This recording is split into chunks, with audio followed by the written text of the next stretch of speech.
All right, so YouTube just quietly changed something massive now in 2026, and almost nobody's really noticing or talking about it. If you're a creator aspiring or already pretty seasoned creator, this new approach to YouTube, this update, what I'm gonna be covering today can either kill your channel completely overnight, or it could do the opposite and send it straight to the moon. Now, this all stemmed from my own experience. Lately, I've been posting and my views have been way down. My impressions have been way down.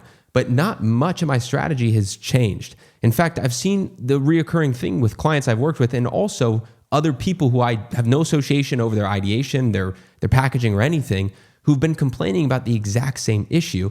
So because of that, it led me to jump into deep research and figure out, or at least attempt to figure out what's going on. So if you've seen your views flatline, your ad revenue maybe even drop a bit, or your videos just start to die before they feel like they even get a chance to be seen, you're not crazy. YouTube's new algorithm and new update and even monetization rules are just way more brutal and a little bit more sneaky than anyone's really talking about or really ever expected it to be. Now, before I show you exactly what has changed on YouTube, I first want to let you guys know if you want to join my completely free YouTube growth community with a full course inside, I teach you A to Z how to grow on YouTube. Well, you could join, again, no strings attached, for free right now in the first link in the description below. All right, cool. So what's changed when it comes to YouTube and why does it matter and how can you survive it and win this new era of YouTube? Well, I'm still workshopping the name, but let's start with the biggest bombshell that almost nobody's really talking about right now, and it's what I call the 90-minute death window. I said I'm still workshopping the name. But basically, in 2026 now, the year we're in, YouTube's algorithm's basically speedrunning your video's fate. So you used to have kind of like pretty much a few days for your video to find its legs, to get some traction. Well, not anymore. Now you get about 90 minutes to a day max for your video to be able to prove itself. If your click-through rate and your watch time, they don't spike almost immediately, YouTube just kind of throttles back that video's performance. It's like your video never really even existed in the first place. And I say this because I've seen creators post a banger, go to bed, wake up completely flatline. Like no second chance at all. Same thing's been happening to me. So if you're still posting and praying, hoping the algorithm will just pick it up later, it's less of a strategy and more like Russian roulette with your content. Now, please note, this is not the case with everybody. It's just what I've seen to be the average. And it's also something I read a lot about when I was trying to research for this video. But it gets even weirder because now YouTube's obsessed with something called session start time. And I actually didn't know what this was, but it basically is essentially if your video is the first thing that someone watches when they open YouTube and they click to watch, you will get almost like a secret boost. The thing is, there's a caveat here. If you miss that window, if you upload at the wrong time or your audience isn't online, you might forfeit that, secret boost, which kind of goes against what I've always believed and thought, right? I viewed posting at the right time or the same time your audience is online more as like a micro optimization. But now if you don't get that initial traction, then the algorithm just moves on. And the best way to do that, or one of the best ways, is uploading when your viewers are actually logged on YouTube. What's really cool is you could actually go into the YouTube studio, you could go over to analytics, click on audience, scroll down, and you'll have this as an analytical metric so you could see when your viewers are online. Another thing I wanted to mention is if you think that your loyal subscribers will just save you completely with every upload, think again. YouTube's new algorithm is pretty ruthless with new viewers. So basically, it'll show your video to your core audience first, right? With YouTube, we have a new casual and core audience. And usually it'll show it to your audience first. Then it will immediately test it to people who have never seen you before in most cases. So if those new viewers, they don't click or they bounce off early, your video, you could consider it very unlikely to crush it, right? Or to blow up. So if your content only makes sense to your core audience or your direct hardcore fans, but confuses or bores first timers, your new audience, then you're pretty much done. Every video now has to hook a stranger, assume every viewer is seeing you for the first time, or you'll just never break out of like your bubble, I guess you could say. But the thing is, there's even deeper subtleties here, right? YouTube's not just looking at views or watch time anymore by itself. It's also tracking satisfaction, which I was curious how they did that. So I had to dive deeper into the research, but essentially it's looking at things like, do people replay your video? Do they come back to it?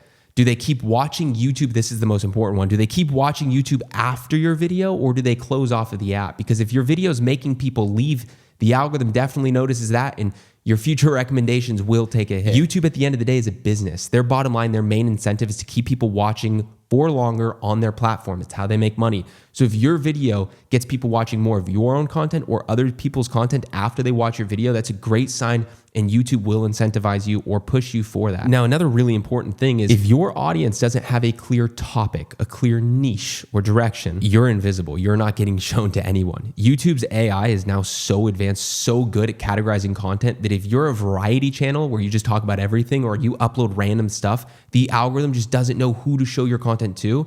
These days, that advice of just post whatever you want, that's over. Like, you do not have a clear identity. If you don't have a clear identity, a clear niche, a clear interest group or topic that you're speaking to, you're done. I mean, that's why we live in a time fundamentally called interest media. It means we need to make content niched or for a specific group of people who are interested in a specific thing, and then talk about that thing. And then YouTube knows to push our content about that interest to other people who have that same interest. Now, this next one is definitely something that I've been sleeping on, but essentially YouTube's kind of like quietly or behind the scenes boosting the collaboration content. So if you tag another creator, do a cameo or just cross promote together, the algorithm links your audiences together and pushes both of you guys higher. It's like basically free real estate in the recommendation system when it comes to YouTube. The top creators are already exploiting this. Pay attention. A lot of them are doing this. So if you're still going solo, try to find somebody where you can do this with. I myself have also been trying to find people or people, friends in the industry I can do this with. Okay, cool. Now let's talk about money for a second, because this is what, honestly, this blew my mind, because this is where creators are getting super blindsided. So ad dollars are actually shifting to shorts. For the first time ever, an hour of shorts viewing is worth more ad revenue than an hour of long form. That blew my mind. I literally had to search a few different places to just double check and cross-reference this to make sure I wasn't misreading this. So essentially, if ad revenue is your main objective, if you're ignoring shorts, you're missing the ad surge, if you will. And with 125 million people now paying for YouTube Premium, which means they don't get ads, there are fewer ads to go around. And if your long videos don't keep premium viewers binge watching your content, your RPM, which is basically the amount you get paid per 1,000 views, it's going to drop, even if your views look fine on the surface. Okay, cool. So this is a lot, but what do you actually do with all this information? Well, here's what I would suggest for the new playbook for 2026. Basically, orchestrate your videos better, right? Get early clicks and watch time in your first 90 minutes. Time your uploads when your audience is most likely to start a session or be watching. Make every video applicable to your new casual and core audience, and don't assume they know you.